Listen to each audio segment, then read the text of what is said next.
Picture this: you are employee number 2 at a rocket ship startup.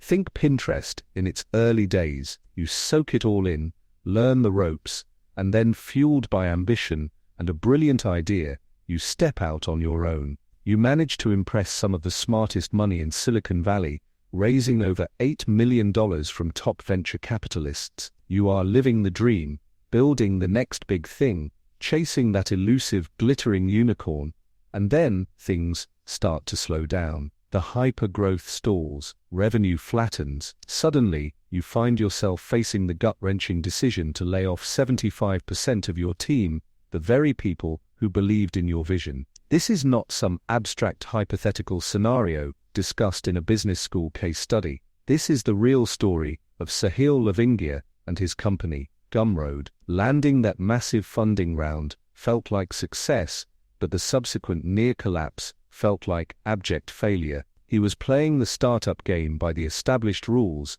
and by those rules, he was losing. But what if that perceived failure was not an ending, but a turning point? What if that painful experience became the catalyst for discovering a different, more resilient, more fulfilling, and ultimately, more sustainable path to building a business? What if the relentless, often brutal chase for unicorn status is not the only option available to entrepreneurs, and perhaps, for many, not even the most desirable one?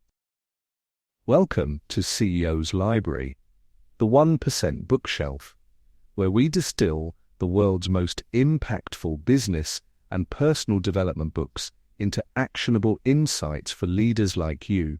I am your guide through these transformative ideas. Today, we are diving deep into a book that challenges many of the core assumptions of modern startup culture, Sahil Lavingia's The Minimalist Entrepreneur. This is more than just another business book. It reads like a manifesto, a practical field guide for building companies on a different foundation. It champions businesses laser-focused on achieving profitability quickly, deeply rooted in genuine community connection, and designed for long-term sustainability, rather than being solely fixated on achieving dizzying scale at any cost. We will unpack the crucial strategies needed to break free from the pervasive grow-at-all-costs mentality that burns out so many founders. We will explore how to identify real, meaningful problems that people are actually willing to pay to solve. You will learn the art of building lean, launching minimally, and marketing with authenticity by simply sharing your journey.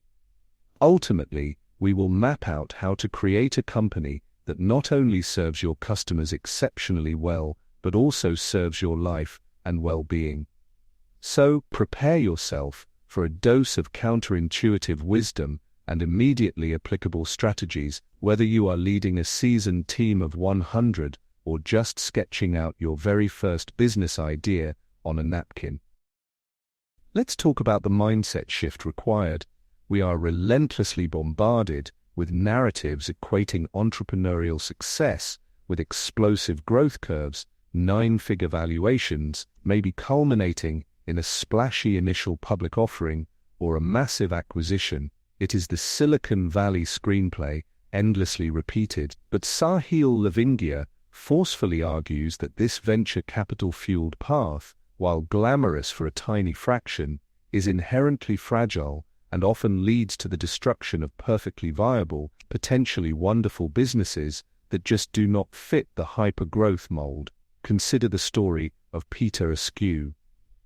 He runs VidaliaOnions.com. Did he set out to disrupt the global onion supply chain overnight, armed with pitch decks projecting billion-dollar revenues? No. He started small. He focused intently on understanding and serving his specific customers, people who genuinely wanted high-quality Vidalia onions delivered to their door. He built a profitable business, one that he seemed to genuinely enjoy running, without the crushing weight of external investor expectations dictating his every move. Why is embracing this alternative mindset, this focus on sustainability over sheer speed, so incredibly important, perhaps now more than ever? Consider the story of Peter Askew. He runs vidaliaonions.com.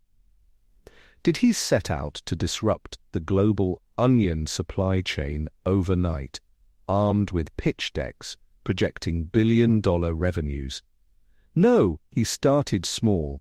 He focused intently on understanding and serving his specific customers, people who genuinely wanted high-quality Vidalia onions delivered to their door. He built a profitable business, one that he seemed to genuinely enjoy running, without the crushing weight of external investor expectations dictating his every move. Why is embracing this alternative mindset, this focus on sustainability over sheer speed, so incredibly important, perhaps now more than ever? The foundational principle Sahil hammers home is this: profitability first. For the minimalist entrepreneur, profit is not some distant milestone to be reached after years of burning cash. It is the immediate goal. The aim is to become profitable from day one, or as close to day one as humanly possible. Think of profit not just as a reward, but as the vital oxygen that keeps your business alive, healthy, and most importantly, keeps you in control of its destiny. This stands in stark contrast to the prevailing venture capital model, where the economics often rely on maybe 5% of portfolio companies delivering astronomical returns to compensate for the 70% or more that either fail outright or limp along as zombies companies, neither truly thriving nor officially dead. Sahil uses a powerful metaphor. Achieving profitability early is like building your own boat. It gives you the freedom to navigate your own course versus constantly waiting and hoping for a VC-funded lifeboat that might never arrive or might arrive with conditions that force you to sail in a direction you never intended. He talks about being default alive, meaning your current revenue covers your expenses so you can survive indefinitely without needing more funding, versus being default dead, where you are reliant on the next cash injection just to keep the lights on. How do you apply this mindset? First, it requires a conscious mental shift. Ask yourself honestly, is my primary success metric growth for growth's sake? Or is it sustainable profit? Am I building something that can stand on its own 2 feet? Or am I primarily building something designed to attract the next round of funding or a quick exit? Reflect on your motivations. Next, take concrete action. Perform a ruthless analysis of your current expenses and revenue streams. Are you default alive right now? If not, what would it take to get there? Calculate the smallest viable profit margin your business needs to survive and thrive modestly. Then, focus your energy with laser-like precision on activities that directly generate revenue in the short term. Can you start charging customers sooner than you initially planned? Are there non-essential costs you can slash immediately? Perhaps that expensive downtown office space, software subscriptions you barely use, or premature hires made in anticipation of growth that has not yet materialized. Embracing this profitability-first approach is not about thinking small. It is about building resilience. It grants you what Sahil calls an infinite runway. It gives you the invaluable freedom to make strategic decisions that align with your core values and long-term vision, rather than constantly optimizing for the expectations and demands of external investors. Now, let's address a common pitfall. You have a spark, a seemingly brilliant idea for a product or service. The immediate instinct for many is to retreat into a cave, start designing, coding, building, perfecting. Sahil argues this is precisely the wrong approach. How many countless hours and dollars have been poured into developing products that ultimately launched to the sound of crickets, simply because they were solutions in search of a problem nobody actually cared deeply enough about to open their wallets for? Consider the journey of Solorwell. Before launching Exam.com, a highly respected resource for evidence-based nutrition and supplement information, he did not just conduct market research surveys. He spent years actively participating in a Reddit fitness community. He was not there to sell initially. He was there to learn, to contribute value, to answer questions, to build trust, and to genuinely understand the real struggles, needs, and unmet desires of the people in that community. He immersed himself. How can we replicate that deep level of connection and understanding before we write a single line of code or design a single feature? Sahil's prescription is clear. Start with community. Do not just identify a target market demographic on a spreadsheet. Become an authentic, contributing member of a community you genuinely care about. Find your tribe. Initially, just lurk and listen. Absorb the conversations, the language, the recurring themes, then follow the 1% rules, contribute value, answer questions where you have expertise, share helpful resources, offer your perspective.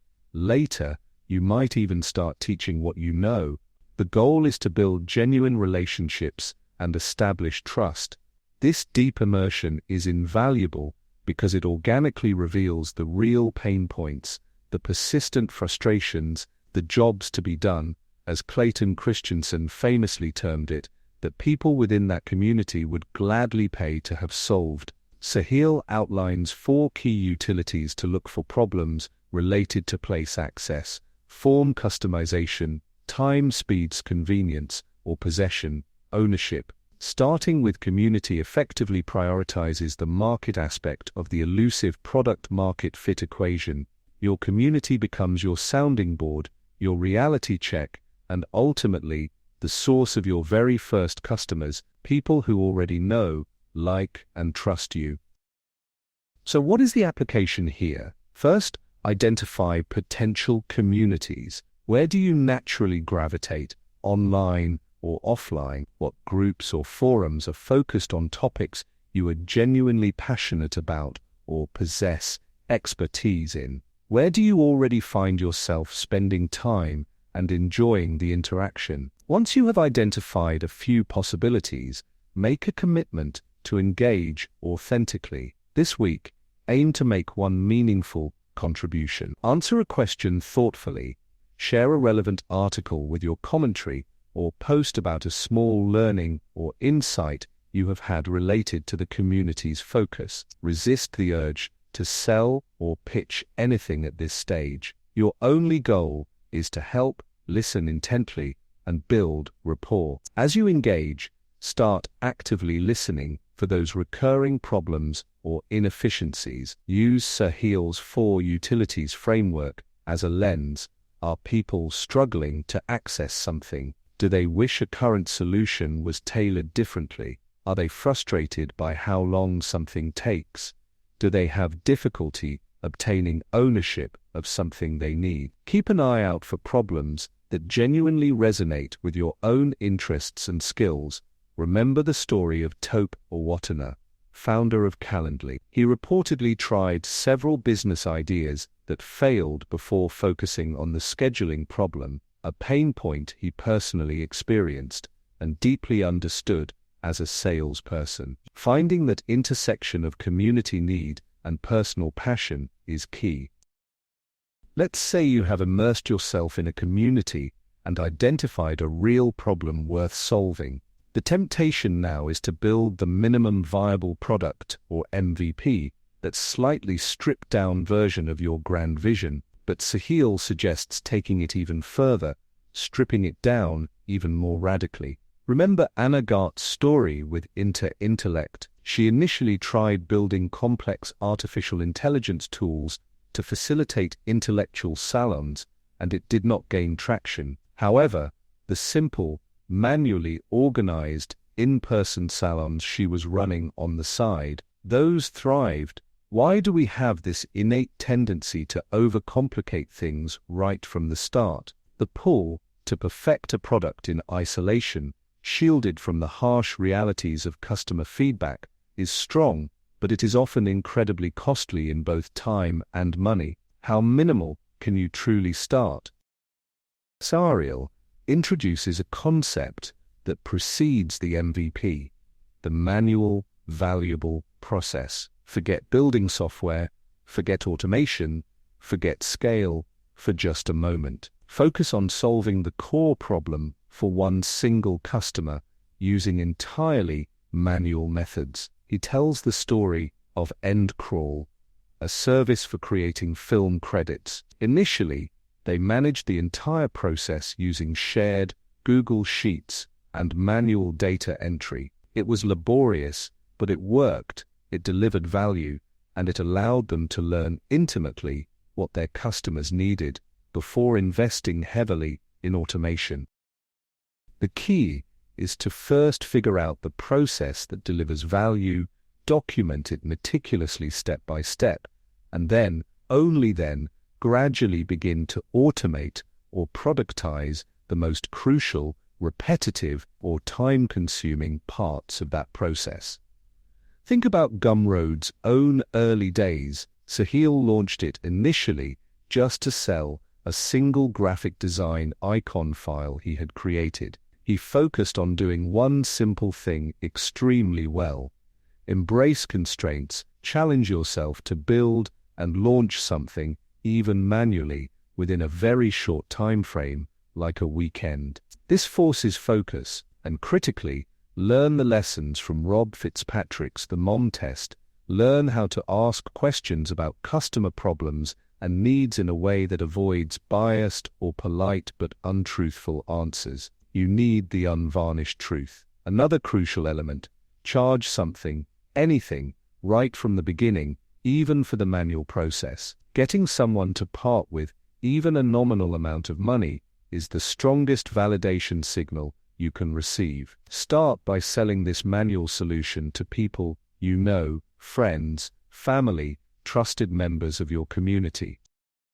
What is the immediate application? Take the specific problem you identified in your community. Now, brainstorm the absolute simplest, most bare-bones, entirely manual way you could solve that problem for just one person. Forget about code, forget about fancy websites or apps for now. Could you do it with email, a spreadsheet, a phone call, a simple document template? Next, meticulously outline that manual process, step by step, as if you were writing an instruction manual for someone else to execute it. Then comes the crucial part: test and sell. Reach out to someone you know, a friend, a family member, or someone from your identified community who has expressed this pain point, and offer to perform this manual service for them. Charge a small, reasonable fee for your time and effort. The goal here is not profit maximization yet. It is about getting real user feedback on the value delivered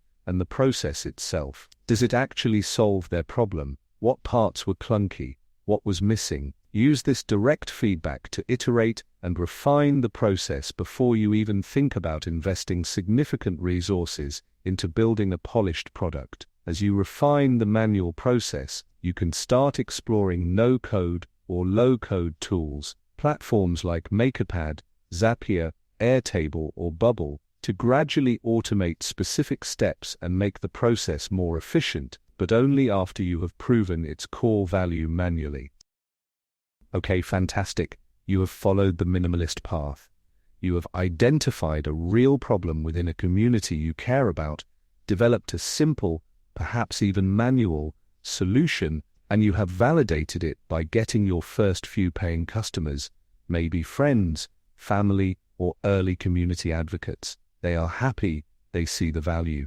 Now, how do you reach more people like them without resorting to tactics that feel inauthentic or spending a fortune on advertising you likely cannot afford yet? The whole world of marketing can feel incredibly overwhelming, complex, and expensive. Think about Jaime Schmidt, the founder of Schmidt's Naturals deodorant. She did not start with Super Bowl commercials. She started by selling her handmade deodorant at local farmers markets. She stood there, week after week, listening intently to potential customers, observing their reactions, answering their questions, and letting their direct feedback shape her product formulations and her messaging. How does that kind of intimate, ground-level approach scale into a larger business? Sahil's answer lies in a principle he calls market by being you.